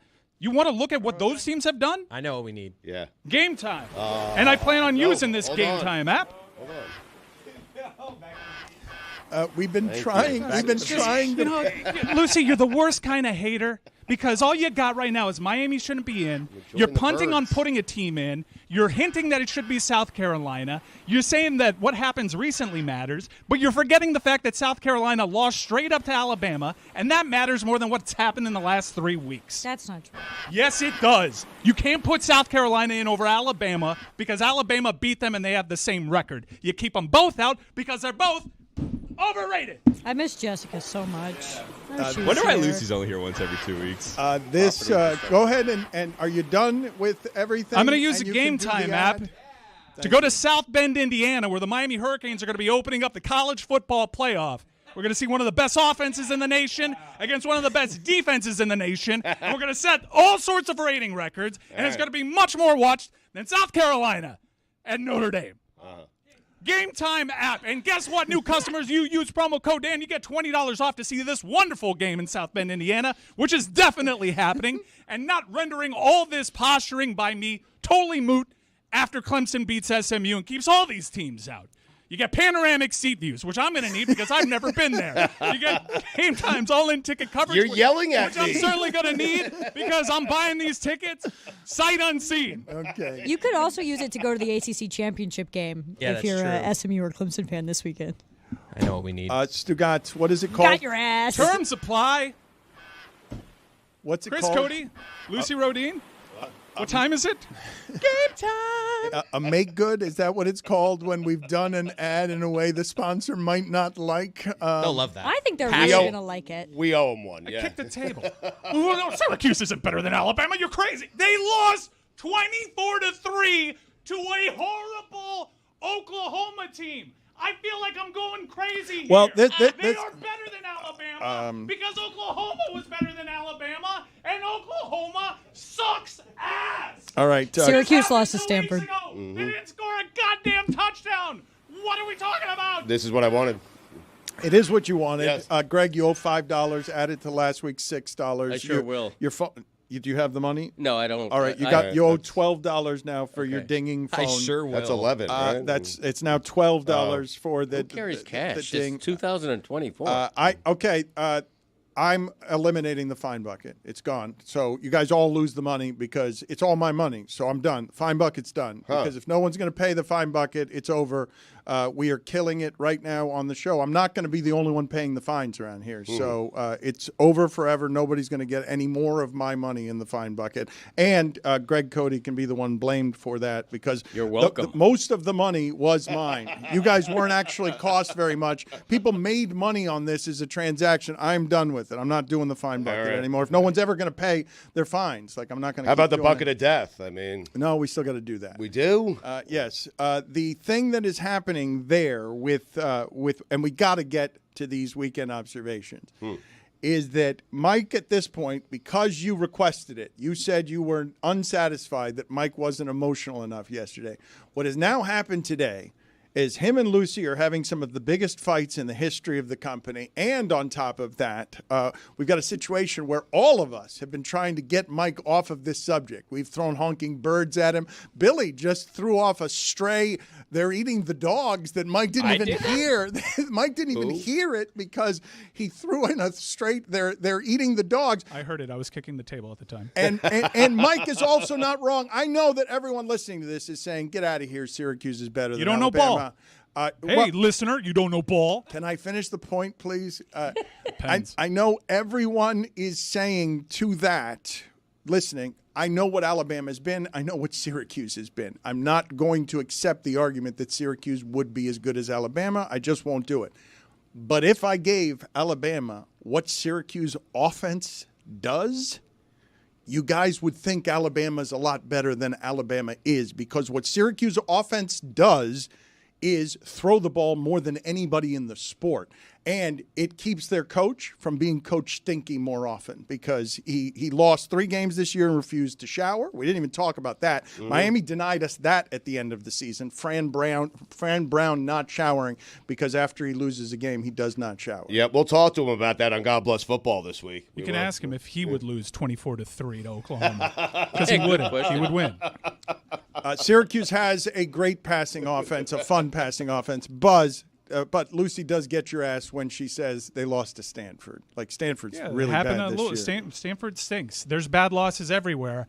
You guys seem to forget the bad losses for the SEC teams, or the fact that some SEC teams have more losses. It matters in a year like this. Stop applying your SEC logic from 10 years ago. You are parts of the problem. Mike, when Miami in the rankings tonight is ranked number 11 in the CFP. That's going to suck. Does that mute all of your outrage? It shows me that the committee has been rational about what we've seen out of the SEC this year. Now, they've shown us time and time again that they're always going to rank the ACC higher than the AP and the coaches poll. Disregard those polls. They all exist for confirmation bias for preseason rankings, which are asinine.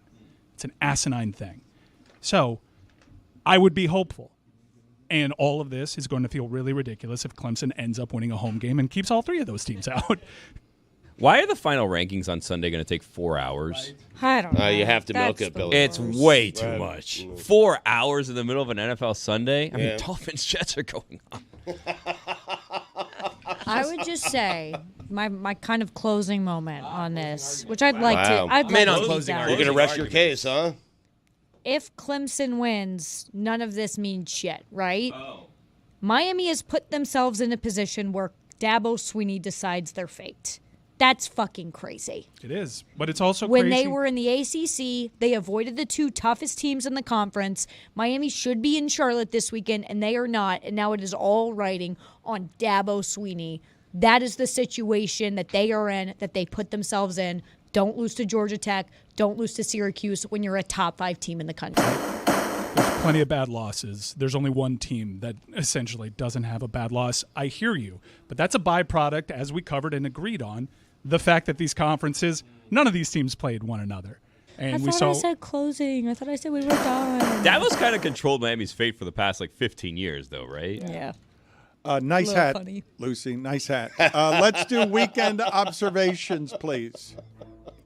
It is time for Stugotz to share his game notes. No one in the media will tell you what happened better than my boy Stu. Weekend observations brought to you by Miller Lite. Great taste, just 96 calories, available for delivery. Dan, this university has a proud football history and tradition. Legendary names such as Jim Brown, Ernie Davis, Larry Zonka, Floyd Little, and of course, David Tyree. Later on, Dwight Freeney, Donovan McNabb, Darryl Johnston, and Harvin Marison. But Dan, that was a long time ago. They haven't been relevant in over 2 decades until Saturday. Because on Saturday, Dan, they sprung the 42-38 upset over Miami and kept the Hurricanes out of the playoffs. And Dan, just like that, make no mistake about it, Syracuse football is back. Damn good team. Yeah. College football, Chippy, Dan, you know what the C in college football stands for? Chippy. Good guess, but no. It stands for chaos. That part's fun. Yeah, it is. I would take a play-in game, Alabama-Miami, would you? I mean, that would be great.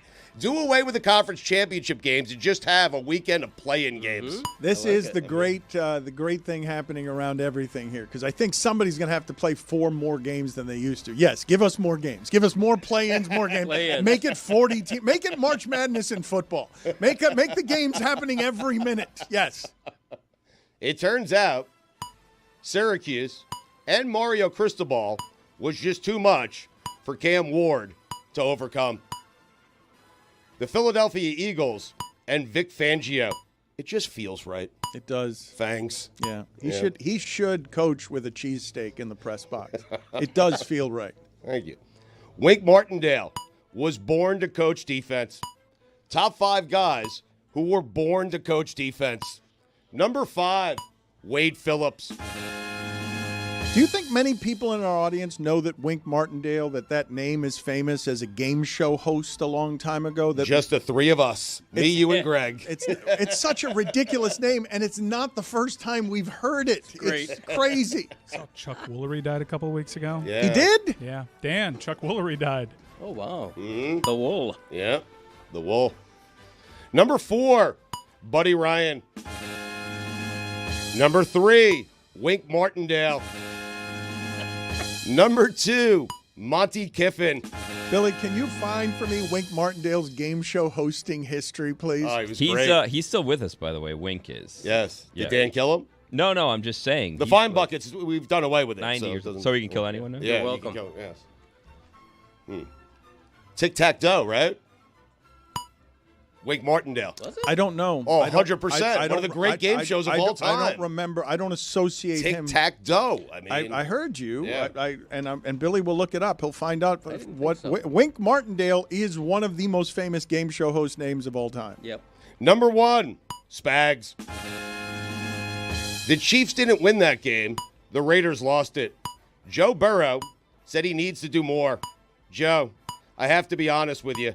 You don't. And I don't think you can. He's done enough. He's fantastic. The Chiefs, to Dan's point, are the worst 11-1 team in NFL history. Don't you dare hit that button. I'm supporting you. This is a sacred space here. We can't kick you out during the weekend observations. Good. If I didn't know better, I would have thought Andy Reid was purposely trying to lose that game.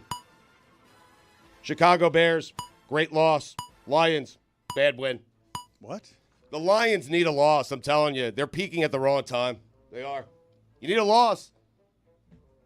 You need to reset. You need to reset. How is it that Chris Cody and Mike Ryan are vigorously nodding that, yes, the Lions who have done nothing but lose for 100 years. They need one now. They need a loss. He's right. It happened to the Cyclones this year, actually. They They need a peaked too wake-up early. call. Right. They need a Only been wake-up like call. 7 Even though they years. look wide awake right now, they need a wake-up call.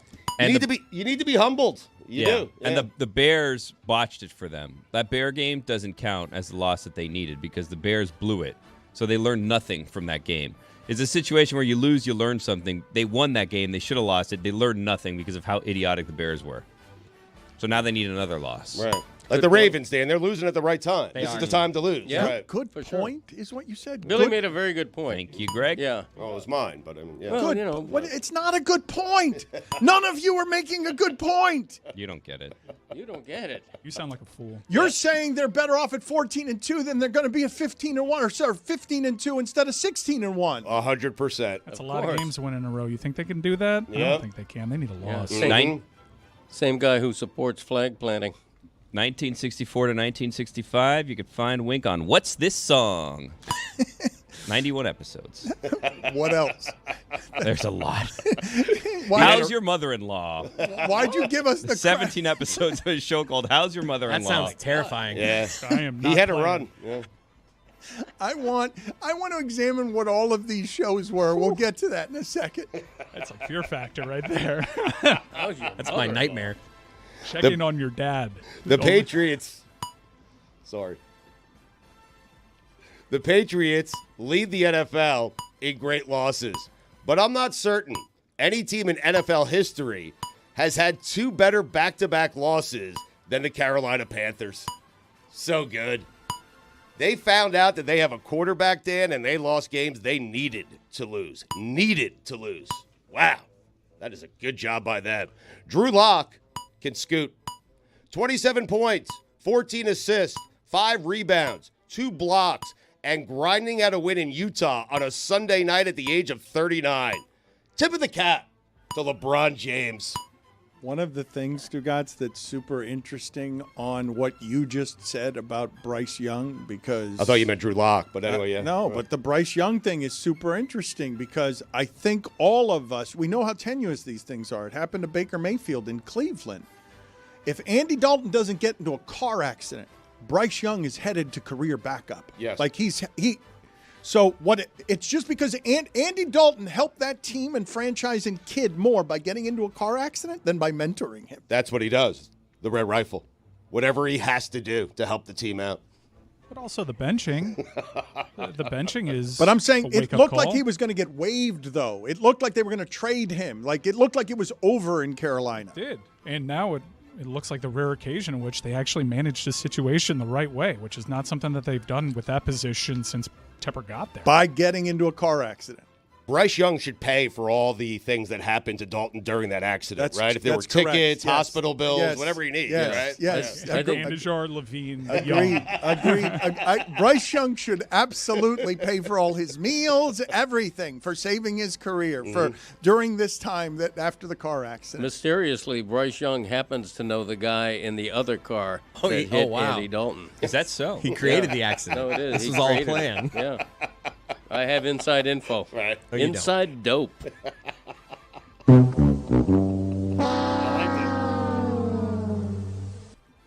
Speaking of a tip of the cap, Dan, we lost one.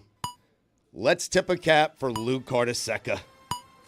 Lou Carnesecca passed away. One of the great coaches in college basketball history. Chris Cody was just looking at us. Who is that? It's a former St. John's coach who was famous for wearing sweaters. Back then, college basketball mattered because the players played there for 4 years. Yep. I still can't believe that losing to a bad Michigan team at home was the second most embarrassing thing to happen to the Ohio State football team on Saturday. Ohio State, next time you lose at home to a 6-5 Michigan team, do me a favor. Take your medicine and walk off the fucking field. Thanks. Sorry. Too aggressive? Enough of them. Seriously. Here's a rule. If you don't want a flag planted on your field, install turf. Rivalry week. What? You're scared of that word. I hate that word. Rivalry week. Delivered. Nothing says rivalry week quite like Miami and Syracuse. When we were at the hotel after Rose got pepper sprayed, she looked at me and goes, I didn't know Miami and Syracuse were rivals. If we gave out MVP awards just based on cool plays, it would be Josh Allen's award to lose. Death, taxes, and our nation's annual reminder of the greatness that is Gus Johnson. Put it on the poll, please, Juju. If we gave out, what were you giving out for cool plays? If we gave out the MVP just based on cool plays, right. Josh Allen would win it in a landslide. All right, put it on the poll at Le Batard Show. If we're giving out the MVP based only on cool plays, who gets the MVP, Josh Allen or Lamar Jackson? Only Gus Johnson can make a 13-10 game seem like a shootout. He is so good. So good, man. Gus Johnson has the rare ability to make me believe that any game he's calling is the greatest game I've ever seen. I love him. Harvard and Yale, hope you did what you do best. Take notes, because that was the game. Harvard and Yale is what I tried to say, Dan. Okay. I was doing the audiobook yesterday. I'm a little bit tired. You're back to doing the audiobook again? Yeah. Is that them enforcing a contract? How dare they? What are we doing on Thursday? Do we have the information on the church? Do you want to start giving people where they can buy tickets? We want to fill that church with people for the Back in My Day book signing and the Stugotz book signing. I can't believe you're still at the audiobook. I thought you weren't doing that anymore. Well, I finished it up yesterday, so. Okay. Good for you. Somehow Ryan Day looks like an avatar of Ryan Day. Please let Ryan win the national championship and get fired the next day. I need that to happen. We all need that to happen. It could happen. It might happen. I mean, he really lost his national championship. God, Winning one but would I not just- replace that. The number of people yesterday that I heard saying that if he doesn't win the national championship, he's fired. Yeah. I mean, it's just it's an insane place you people have put the standard. Like, you've just gotten to a place. He did it to himself. No one's going to be reasonable about where the standard is anymore. When have Ohio State fans ever been reasonable, though? I know, but this is lunacy. What is his winning percentage? Like, what are we doing? I understand that the man lost at home in a season where, is he the winningest coach in the sport right now through the time that he's been coaching? Does he have a better winning percentage than anyone in the entire sport? Dan Lanning might be a little higher. He's only been at Oregon for like 2 years, but Ohio State is a different job than everywhere else in the country. It's different standards at Ohio State. But it's than it is different somewhere standards else. set by somebody who's a mercenary who's recreated his entire career, even though he was a fool. Urban Meyer turned something in by doing what he did in Florida and there, turned that mutation into what it is, and it's going to swallow Ryan Day just because Urban Meyer was able to cheat better than everybody else and be immoral better than everyone else. And now he's sitting at the airport next to me. How the mighty have fallen. Yeah. Sad, right? A little bit. Yeah. Someone posted a picture of, it felt like an invasion of privacy, of Urban Meyer sitting by himself at a supermarket bar. Oh, which it was is a so new funny. thing. What? Let me tell you something. That seems like one of the best types of beer you can have. Sit like while I leisurely stroll through the supermarket. You Well, need they have a a bar beer? here. I can check out some of the new beers. Oh, they have Miller Lite there, and it's on tap. Let me get some of that. Take a load off. That seems incredible. Can we get that picture, please? I don't know what you're talking about. And It kind of feels dirty. I did No, not someone know. took a photo with him, so he clearly consented to taking a photo sitting at the supermarket bar. I did not know there was such a thing as a supermarket bar. Put it on the poll, please, Juju, at Le Batard Show. Did you know there was such a thing as a supermarket bar? Ryan Day is the Michael Jordan of James Franklin's. That's good. Stash this away in the Something to Ponder file. Did the Canes pluck the wrong quarterback out of the portal? No need to discuss now. Just stash it away for a rainy day. That's why I call him Honda McCord. Nothing flashy, Dan. Nothing fancy. Old reliable. You know what I'm talking about? Get you to point A to point B. An antique if it were in 1989. And it doesn't get you to the playoffs. I tell you, we have the photo now. People are using this as some sort of indictment because of what's maybe popped up in his past. But this is fine. This is relaxing. This seems like a wonderful Saturday afternoon. Sure does. I hope it's afternoon. Is that a Starbucks? Well, it looks like it's a Starbucks employee sitting next to Urban Meyer, but it's definitely a supermarket. And the question that I then have, though, were you doing groceries and then stopped at the bar? Were you with someone who was doing groceries and stopped at the bar? Or were you driving past the grocery store and said, that's a good bar, you don't need groceries, I just want a beer? It's reckless. I'm asking. I don't know. Which of those are you guessing? Let's put in an interview request. Let's ask him. Are bars common at grocery stores? I didn't think And some bougie ones. I've never seen this. Dude, like the most recent string of Publixes that they're building. They have bars? bars? Yeah. What? Yes. Really? Yeah. Huh. The shopping carts have cup holders now. I'm being Love serious. those. Really? That sounds like a good idea to be Greg able to loves go that. to be able to do my shopping and have a drink while I'm doing my shopping. Could you imagine right. a blue martini at a Target? Holy shit. Printing money. Game changer. All my friends are going to be I was just going to say Kendall is going to have so much fun. We just lost our blue martini in Kendall. I'm I sorry. was just imagining a Kendall. Where else can we find the divorcees? Up by my place. Here come the Capitals. They're good, Mike. They are. I know. And Ovi's already on the ice. Yep. For those keeping track at home, Mike Norvell now has to spell his last name with 10 L's. What a bad season, man. Heady play by Indiana to beat Purdue 66-0, hoping people forget about their Ohio State game. It's a good job by them. In honor of my book signing this week with Greg Cody, StugottzBook.com, by the way, top 5 athletes. Not really, just athletes, and what their name would be if they were authors. Marcus Allen Poe. Marshall Faulkner.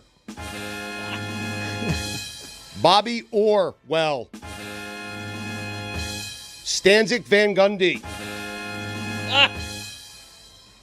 George Dickens. Dan Henningway. George Dickens. A.J. Hawken. Watch out for the Grizzlies. Also very good. Mike McDaniel. Do it against a team with a winning record. If you're a team that has to play in Green Bay or Buffalo when it snows, skip the game, take the L, and move on. Not worth it. Someone gets injured. Oh, my God. You're going to lose. You're going to lose big. So many 49ers are physically broken. Like, right. Can someone explain to me how Warner is able to play 10 weeks on a fractured ankle? I don't. How is that a fact? How is that so? He's one of the healthy 49ers. Yep. Jets, don't you dare bench Aaron Rodgers. He gives us the best chance to lose. Duke and Kansas played last week in college basketball, and not a peep. I remember the time when that game would have let us show. We would have started with number 1 versus number 2 Kansas and Duke. I could name every player. Not now, but back then. Milt Newton. That's crazy what he's saying, though, right? That in our lifetime, that's something that happened where that game, now obviously regionally it still matters a great deal, but nationally, that's an entirely different sport than it used to be in terms of how we consume it and what the allegiances are to it. And we've always been bad at consuming that sport. But that game would lead all of sports at one time, and not that long ago in our lives. Everything looks better when you win, except for Marcus Freeman. He looks as good as you could look. Yeah. I don't understand how they lost to Northern Illinois at home. I just don't understand. September. It's just his move. He does that once a year. I mean, not that, though. Right. Like, Yes. And it's fine. It doesn't even matter now. He can lose once a year, and it's okay. Correct. Yeah. Hot people are allowed to make mistakes. They are.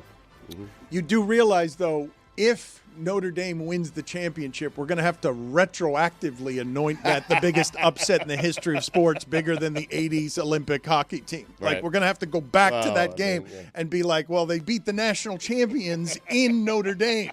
Do you think, Lucy, because he's hot, he just does things like that so us normies feel like he's one of us? Yeah, hot people get treated differently. Like, if he were ugly, I think Notre Dame would be ranked a little bit lower.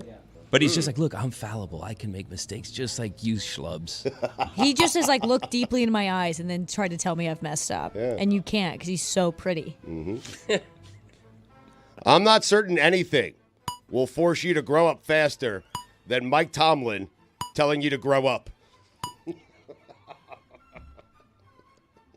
I'm growing up. I mean, if he tells me to.